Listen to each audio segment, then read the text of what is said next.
Question classes.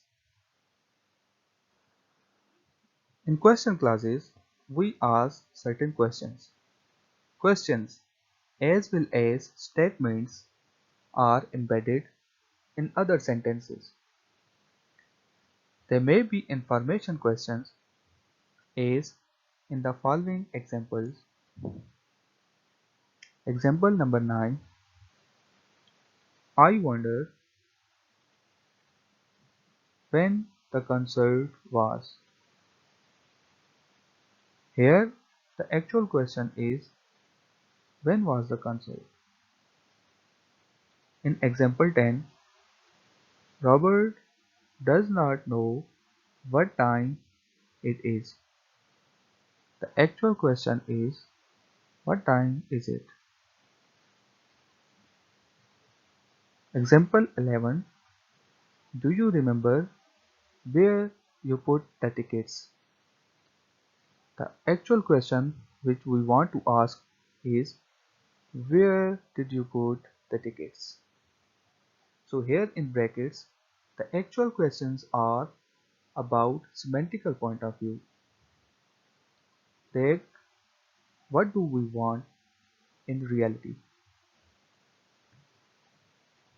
If we examine the structure of sentence 9, which is I wonder when the concert was. If we analyze this sentence from semantic point of view, so we see I is affected, which is actually a subject. After affected, or we can say subject, there comes verb or predicate, which is wonder. And after I wonder, there comes theme of the sentence. Theme means what do we want to know? So here theme has two subgroups. Concert, which is actually a theme,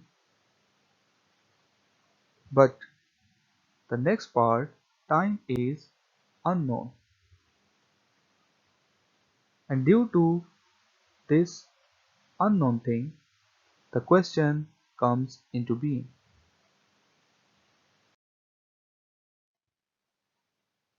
The embedded sentence may be a yes/no question. The word that introduces the embedded clause is if, which, unlike, that, is not deletable. In sentence 12, I doubt if George knows the answer. The actual thing is, does George know the answer? And in sentence 13, please tell us if you feel ill. The actual thing is, which is a question, is, do you feel ill? So here, if we see sentence 12 as an example, the word doubt comprises affected, and after this there comes Q theme, means question theme, or what do we want to know, and of course we want to know the answer. Infinitive clauses. These are the clauses in which we use an infinitive for making the sentence or clause more explanatory. If we compare 16a and 16b, we see in 16a, I know that Sarah waits for Sally. Here, the second part is more explanatory and it is embedded with the word that, which comes in brackets. In 16b, which is I expect Sarah to wait for Sally, we see the usage of infinitive, and we know that infinitive starts with the word to. The sentence with expect, which is sentence 16b, contains one kind of reduced clause, an infinitive clause. The personal pronoun that replaces Sarah is her, not she, and the verb wait can be expanded only a little. It can be perfect as, for example, I expect Sarah to have waited, or progressive. I expect Sarah to be waiting, or both. I expect Sarah to have been waiting. But to wait does not distinguish present and past, and it cannot be preceded by a modal verb like can, should, must, or will, which show the mood of the subject. Sentence 17a and 17b. In 17a, the Eagles expect the Hawks to win the game. Here, the Eagles is the subject of the sentence. Expect is the main verb of this sentence. Here we see to, which is the infinitive, and the Hawks is the subject of this infinitive. Win the game. Win is verb of infinitive, and the game is object of the infinitive. The infinitive clause in 17a reflects a sentence or proposition. The Hawks win the game. What is the embedded proposition of 17b? 17b is actually the sentence the Eagles expect to win the game. Obviously, the Eagles win the game.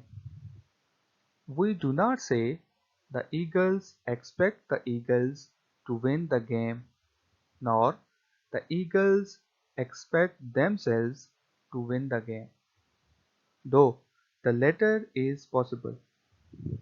Instead, a rule of English grammar requires an overt subject in an infinitive clause when the subject of the infinitive, which is the Hawks, is different from the subject of the main verb, which is the Eagles.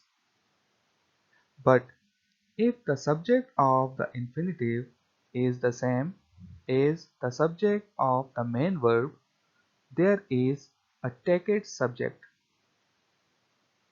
In the first sentence above, the infinitive clause has an overt subject, the Hawks.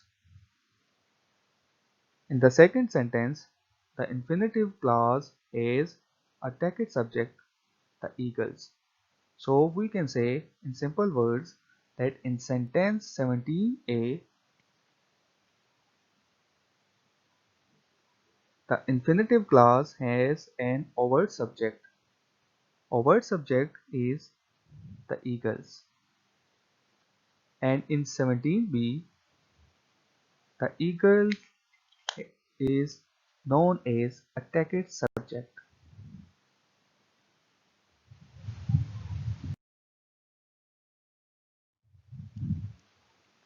Gerund clauses. We know what is a gerund. Simply, when the first form of the verb takes ing with it, it becomes gerund. And the clause is a group of words with its own subject and predicate or helping verb. However, there is a group of words that can have as object an infinitive clause without to or a gerund clause. A gerund clause is a verb with the suffix ing. Note the following paired sentences in which the same verb is followed by infinitive clause and gerund clause. For example, sentences like 26a. I saw Mr. Hall come out of the garage. This is a simple sentence, but sentence 26b. I saw Mr. Hall coming out of the garage. Here we see the use of gerund, which is coming. In sentence 27a, Ruth heard a baby cry. 27b, she heard a baby crying. Here again we see the use of gerund, crying, like sentence 28a, which is interrogative sentence. Did you notice a pretty girl walk by? 28b, did you notice a pretty girl walking by?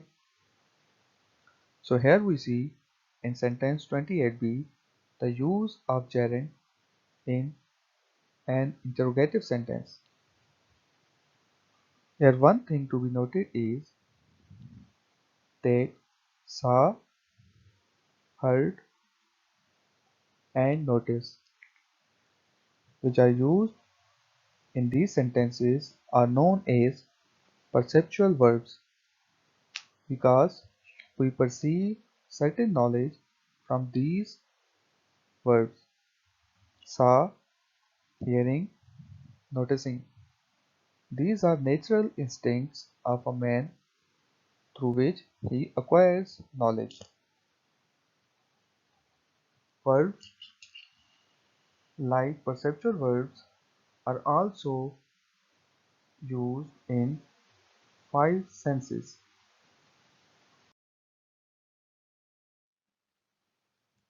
Use of gerund clauses with tacit subject. Previously, we also mentioned tacit subject, but it is necessary to brief what is tacit subject. So tacit subject is the subjectivity of a person that is assumed and understood but not spoken apparently. If we see sentence 29, 30 and 31, I enjoy attending the theater. Here, attending is gerund. Edward denied opening the letter. Opening is also gerund. And in sentence 31, Marilyn has quit smoking. Smoking is also gerund. But what about tacit subjects? Enjoying, denied, and quitting. These are tacit subjects. Or simply we can say the subject of the gerund is the same as the subject of the main verb.